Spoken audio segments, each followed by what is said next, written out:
Society, একটা inclusive সরকার ব্যবস্থা, এটা যে বলেছিলেন যে একটা ইনক্লুসিভিজম, আমরা এটার কথা আমরা এখনো ভুলি নাই। আমরা একটা ইনক্লুসিভিজমের দিকে বাংলাদেশকে নিয়ে যেতে চাই।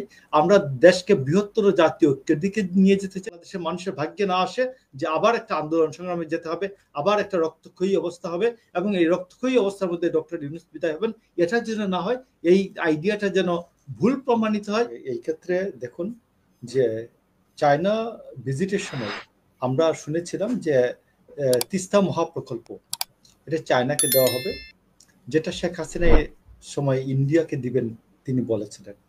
কিন্তু আজ পর্যন্ত দেখেন এটা নিয়ে কোনো আলোচনা নাই। বাই দিস টাইম তিস্তা মহাপ্রকল্পের দাবিতে এবং তিস্তার পানির ন্যায্য হিস্যার দাবিতে আপনি দেখবেন যে লালমনিরহাটে, রংপুরে একাধিক সমাবেশ বিএনপি করেছে। এবং আমি আপনাকে বলি যে ইলিয়াস আলী গুম হওয়ার অন্যতম কারণ হচ্ছে যে ইলিয়াস আলী এই টিপাইমুখ বিরোধী যে সংগ্রাম, সিলেট ভিত্তিক সংগ্রামটা তিনি গড়েছিলেন, সেটার কারণে ইলিয়াস আলীকে গুম করা হলো এবং আজ পর্যন্ত তার কোনো খোঁজ নেই। তো সেই ক্ষেত্রে আমরা হয়ে গেলাম কিনা, আমরা যারা জীবন দিলাম ভারতীয় আমাদের ন্যায্য হিস্যার দাবিতে, ভারতের নীতির বিরুদ্ধে, আমরা যারা জনগণের দাবির জন্য, জনগণের স্বার্থের জন্য আমরা জীবন দিলাম, আমরা নাকি ভারতের পক্ষে।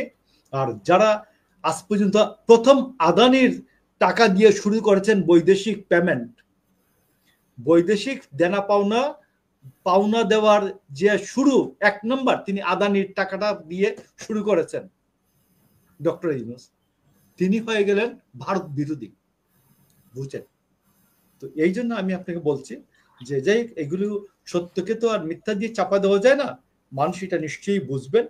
তবে আমি ডক্টর সাইমুমকে আমি ধন্যবাদ দিতে চাই। তিনি 2016 সালে যে ম্যাডাম খালেদা জিয়ার, দেশনেত্রী বেগম খালেদা জিয়ার যে এই যে ভিশন 2030, এইটাতে যে উনি ইনক্লুসিভিজমের কথা বলেছিলেন, যে একটা ইনক্লুসিভ সোসাইটি, একটা ইনক্লুসিভ সরকার ব্যবস্থা, এটা যে বলেছিলেন যে একটা ইনক্লুসিভিজম, আমরা এটার কথা আমরা এখনো ভুলি নাই। আমরা একটা ইনক্লুসিভিজমের দিকে বাংলাদেশকে নিয়ে যেতে চাই। আমরা দেশকে বৃহত্তর জাতীয় ঐক্যের দিকে নিয়ে যেতে চাই। আমরা ন্যাশনাল রিকনসিলিয়েশনের দিকে নিয়ে যেতে চাই, এবং সর্বোপরি বাংলাদেশকে একটা উন্নত বাংলাদেশের দিকে আমরা নিয়ে যেতে চাই। এইটাই হচ্ছে আমার ক্লোজিং রিমার্কস।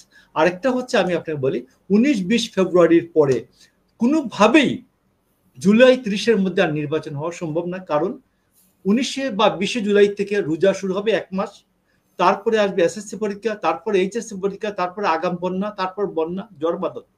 এই কারণে যদি কোনো কারণে কোনোভাবে এই সরকার 19-20 ফেব্রুয়ারি পর্যন্ত লিঙ্গার করতে পারে, তাইলে 45 ডেজ হাতে রেখে যে নির্বাচনী তফসিল ঘোষণা করতে হয়, এই তফসিল ঘোষণার মতো সময় জুলাই 30 পর্যন্ত সরকারের হাতে থাকবে না।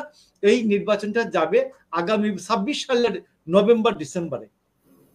তো সেই কারণে আমরা বলছি যে গভর্নমেন্টকে একটা যুক্তি দিয়ে বলতে হবে, ডিসেম্বরের 30-এর পরে কেন তিনি নির্বাচনটা নিতে চান। আর আমরা বলছি আমরা ডিসেম্বরের 30-এর আগে কেন নির্বাচন চাই, আমরা 101টা যুক্তি দিয়ে দেখাতে পারবো যে তিনি যে কয়টা সংস্কার করতে চান, এই কয়টা সংস্কার করতে লাগে 15 ডেজ, জাস্ট 15 ডেজ। কিন্তু তিনি কি উদ্দেশ্যে এটা ডিসেম্বরের 31 তারিখের পরে নিতে চান এটা বলেন না। তো যেই আমার মনে হয় যে সরকার শুভবুদ্ধিদয় হবে, বাংলাদেশের মানুষ যেন এই আবার যেন আরেকটা সংগ্রামে লিপ্ত হতে না হয়, এইটা যেন বাংলাদেশের মানুষের ভাগ্যে না আসে যে আবার একটা আন্দোলন সংগ্রামে যেতে হবে, আবার একটা রক্তক্ষয়ী অবস্থা হবে, এবং এই রক্তক্ষয়ী অবস্থার মধ্যে ডক্টর ইউনূস বিদায় হবেন, এটা যেন না হয়, এই আইডিয়াটা যেন ভুল প্রমাণিত হয়, এই প্রত্যাশা রেখে আমার বক্তব্য শেষ করছে। আপনাকে ধন্যবাদ, আপনার অপর বিজ্ঞ আলোচকদেরকে ধন্যবাদ। অসংখ্য ধন্যবাদ।